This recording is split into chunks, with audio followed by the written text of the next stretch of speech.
Physics പഠിക്കുന്നു. ഞാനവിടെ ഹോസ്റ്റലിലാണ്.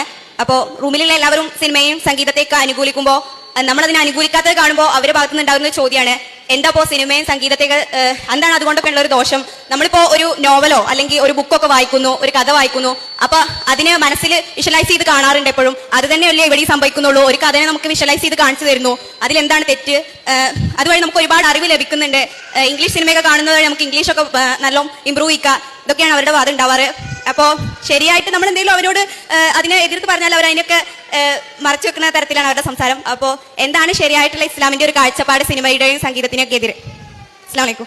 നമ്മളിതിൽ അടിസ്ഥാനപരമായി മനസ്സിലാക്കേണ്ട ഒരു കാര്യം, ഇസ്ലാമിലൊരു കാര്യം എന്തുകൊണ്ട് തെറ്റാകുന്നു, എന്തുകൊണ്ട് അത് ചെയ്യാൻ പാടില്ല എന്ന് പറയുന്നു എന്നുള്ള ചോദ്യത്തിന് എപ്പോഴും യുക്തിപരവും ശാസ്ത്രീയവുമായ വിശദീകരണങ്ങളാണ് ഉണ്ടാവുക എന്ന് നമ്മൾ വിചാരിക്കരുത്. നമ്മൾ നിൽക്കുന്ന അടിത്തറ എന്ന് പറയുന്നത് തന്നെ ഒരു കാര്യം ധർമ്മമാണോ അധർമ്മമാണോ തെറ്റാണോ ശരിയാണോ എന്ന് നമ്മളുടെ സ്വന്തം ബുദ്ധി കൊണ്ടും സ്വന്തം യുക്തി കൊണ്ടും നമ്മൾക്ക് കണ്ടെത്താൻ കഴിയില്ല. അതിൽ ആത്യന്തികമായൊരു തീരുമാനമെടുക്കാൻ പല വിഷയങ്ങളും നമുക്ക് കഴിയില്ല എന്നുള്ള അടിത്തറയിൽ നിന്ന് നമ്മൾ തുടങ്ങുന്നത്. അതുകൊണ്ടാണ് പ്രവാചകന്മാർ വരേണ്ടി വരുന്നത്, അതുകൊണ്ടാണ് വേദഗ്രന്ഥങ്ങൾ അവതരിപ്പിക്കേണ്ടി വരുന്നത്. അതുകൊണ്ട് തന്നെ ഒരു കാര്യം ശരിയാണോ തെറ്റാണോ, ചെയ്യാൻ പാടുണ്ടോ പാടില്ല എന്ന് തീരുമാനിക്കാൻ നമ്മൾ മാനദണ്ഡമാക്കുന്നത് വഹീനെയാണ്.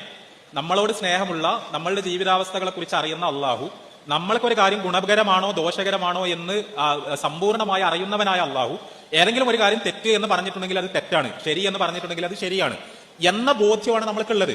അത് സ്വാഭാവികമായി ഇസ്ലാമിൽ വിശ്വാസമില്ലാത്ത ആൾക്കാരെ സംബന്ധിച്ചിടത്തോളം അങ്ങനെ ഒരു അടിത്തറ അവർക്ക് ഇല്ലാത്തത് കൊണ്ട് നമ്മൾ പലതും തെറ്റാണെന്ന് പറയുമ്പോൾ അവർക്കത് മനസ്സിലായിക്കൊള്ളുന്നില്ല.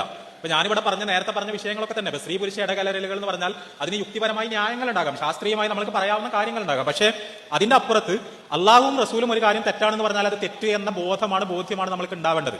ഒന്നാമത്തെ കാര്യം അതാണ്. രണ്ടാമത്തെ കാര്യം, ഈ സിനിമ എന്നൊന്നും പറയുന്നത് ഖുർആനിലും ഹദീസിലും നേർക്കുനേരെ പരാമർശിക്കപ്പെട്ട ഒരു സാധനമല്ല.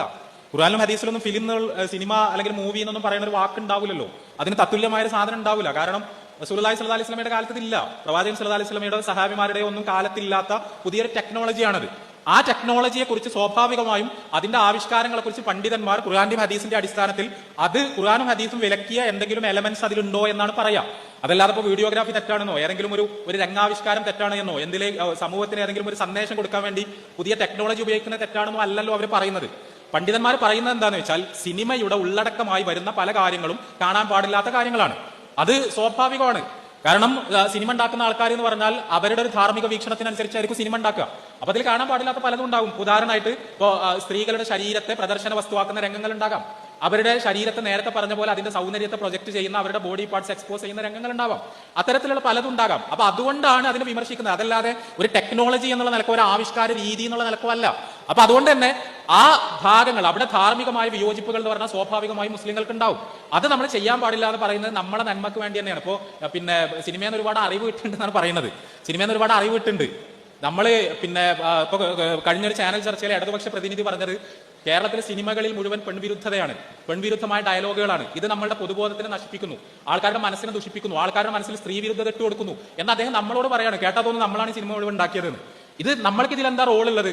അതിന്റെ അർത്ഥം എന്താണ്? നമ്മളുടെ പൊതുബോധത്തിൽ യഥാർത്ഥത്തിൽ വളരെ വളരെ മനുഷ്യവിരുദ്ധമായ, പ്രകൃതി വിരുദ്ധമായ, സ്ത്രീ വിരുദ്ധമായ പല ധാരണകളും ആശയങ്ങളും ഉണ്ടാക്കിയതിന്റെ ഫിലിം ഇൻഡസ്ട്രിയാണ്.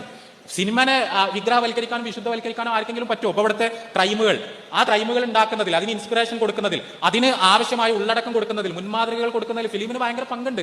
അവിടെ ഞാൻ സൂചിപ്പിക്കുന്നത് എന്താണെന്ന് ചോദിച്ചാൽ, സെക്സ് ആയിട്ടും വയലൻസ് ആയിട്ടും ഒക്കെ ഫിലിമിൽ വരുന്ന പല കാര്യങ്ങളും, ആ കാര്യങ്ങൾ മതവിരുദ്ധമാണ് എന്ന് പണ്ഡിതന്മാർ ചൂണ്ടിക്കാണിക്കും. അത് ധർമ്മബോധമുള്ളവർ അതിൽ നിന്ന് മാറി നിൽക്കുക എന്ന് പറയുന്നത് അവരുടെ ധാർമ്മിക ജീവിതത്തിന്റെ ഭാഗം മാത്രമാണ്.